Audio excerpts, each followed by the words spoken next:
Harum semerbak bunga melati tersusun rapi di atas talam. Bapak Ibu yang saya hormati, izinkan saya mengucapkan salam. Assalamualaikum warahmatullahi wabarakatuh. Tabik pun.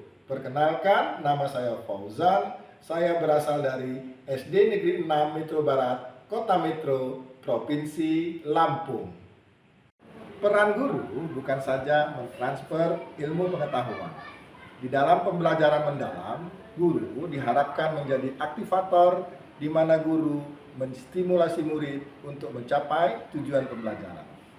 Selain itu, guru berperan sebagai kolaborator untuk membangun inquiry kolaboratif dengan murid, rekan sejawat, keluarga, dan masyarakat.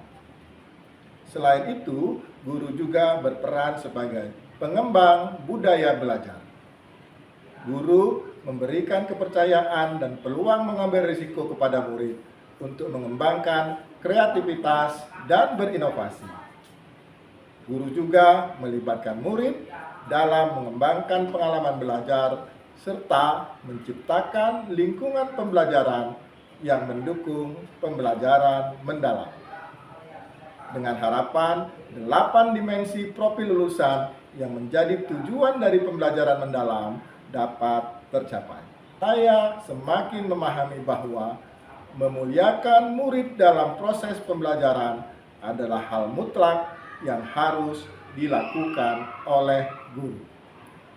Selain itu juga, kita harus membekali dan memfasilitasi murid untuk terbiasa menggunakan alat-alat digital sebagai bekal masa depan menuju Indonesia Emas tahun 2045.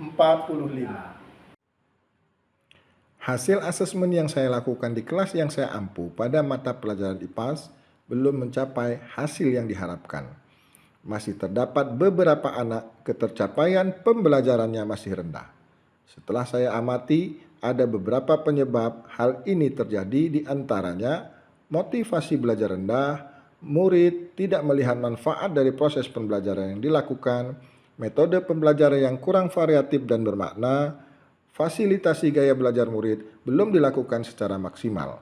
Oleh karena itu, saya berinisiatif untuk mengimplementasikan pembelajaran mendalam menggunakan model lab rotation berbasis papan interaktif.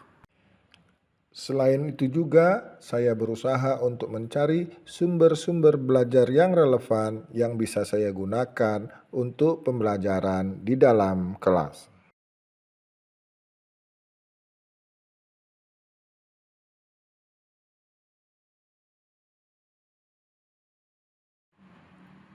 Kegiatan pra-pembelajaran dimulai dengan menyambut murid. Kegiatan awal ini sangat penting dilakukan untuk membangun chemistry antara guru dan murid, serta memastikan kesiapan sosial emosional murid sebelum mereka masuk ke ruang kelas. Setelah murid berada di dalam kelas, kegiatan dilanjutkan dengan menanyakan keadaan murid, melakukan absensi, berdoa bersama sebagai wujud rasa syukur kepada Tuhan Yang Maha Esa, murojaah hafalan Quran, dan menyanyikan lagu kebangsaan Indonesia Raya sebagai wujud cinta kepada tanah air. Dilanjutkan dengan ice breaking. Ice breaking diperlukan untuk menstimulasi murid supaya proses pembelajaran selanjutnya menyenangkan.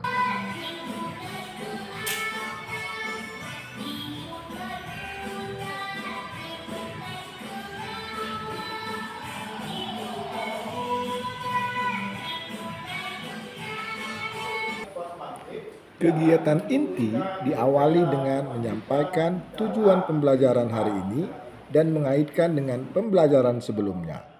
Hal ini perlu disampaikan supaya menumbuhkan kesadaran murid terkait apa yang mereka pelajari.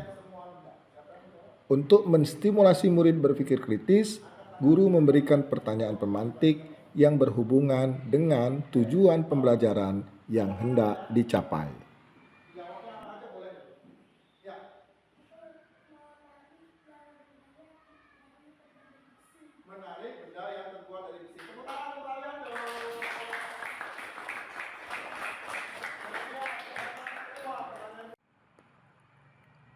Pada proses pembelajaran selanjutnya, guru membagi murid menjadi beberapa kelompok. Pengelompokan murid adalah salah satu strategi yang bisa digunakan guru untuk membiasakan murid berkolaborasi dan berkomunikasi. Setelah dibagi menjadi beberapa kelompok, disinilah proses model lab rotation dilakukan. Secara bergantian, setiap kelompok berputar untuk mencari informasi yang dibutuhkan pada stasiun-stasiun yang sudah disiapkan oleh guru, di antaranya adalah stasiun buku teks, stasiun laptop, dan stasiun papan interaktif tanpa didampingi guru. Sehingga kemandirian akan muncul pada diri murid-murid dan juga terjadi proses untuk memahami informasi yang mereka temukan.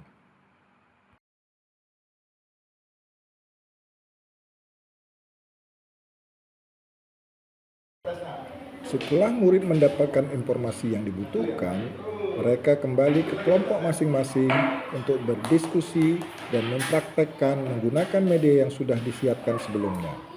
Langkah selanjutnya, murid diminta untuk mengisi LKPD yang sudah disiapkan sesuai dengan hasil yang telah mereka praktekkan dan mencari contoh yang berhubungan dengan kehidupan sehari-hari.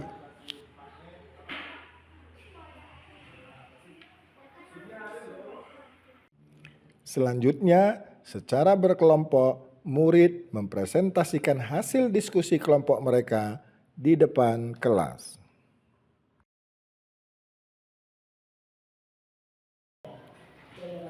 Untuk memberi penguatan kepada murid, guru menampilkan video pembelajaran yang diakses melalui ruang murid, kemudian juga menampilkan lagu tentang sifat-sifat magnet.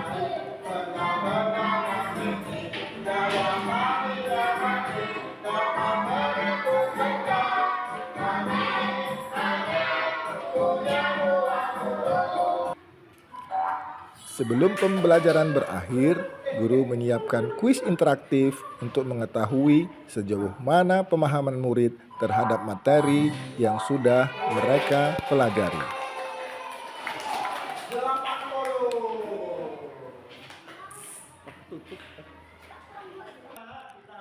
Di akhir pembelajaran, guru dan murid membuat kesimpulan, kemudian guru juga melakukan refleksi terhadap pembelajaran yang telah dilakukan dengan bertanya kepada murid tentang kelebihan dan kekurangan proses pembelajaran yang telah dilakukan.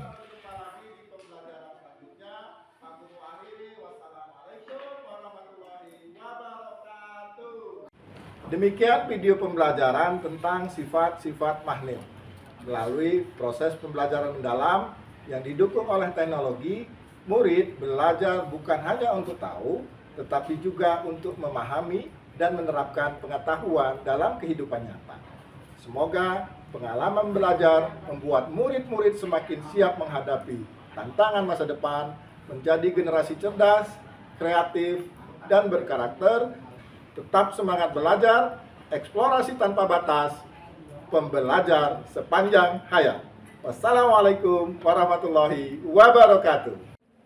Saya juga berkesempatan mengimbaskan pemahaman saya terhadap pembelajaran mendalam kepada guru-guru sekolah sasaran di Kota Metro. Dan juga berkesempatan mengimbaskan pemahaman yang saya dapatkan tentang digitalisasi pembelajaran. Assalamualaikum warahmatullahi wabarakatuh. Tabipun, saya Hendra Budiman, STMM, selaku Kepala Bidang Pembinaan Ketenagaan pada Dinas Pendidikan dan Kebudayaan Kota Metro, mendukung keikutsertaan Bapak Faujan SPD, semoga menjadi yang terbaik dan membawa harum Kota Metro. Terima kasih. Wassalamualaikum warahmatullahi wabarakatuh. Pembelajaran yang dilakukan oleh Pak Fauzan dalam implementasi pembelajaran mendalam sangat menginspirasi saya. Sehingga saya ingin sekali cepat melaksanakan pembelajaran mendalam di dalam kelas saya di kelas 5B. Terima kasih. Ikuti pelajaran kemarin, saya merasa senang dan nilai ulangan saya bertambah. Ulangan pertama saya mendapat nilai 65 dan ulangan kedua saya mendapat nilai 90.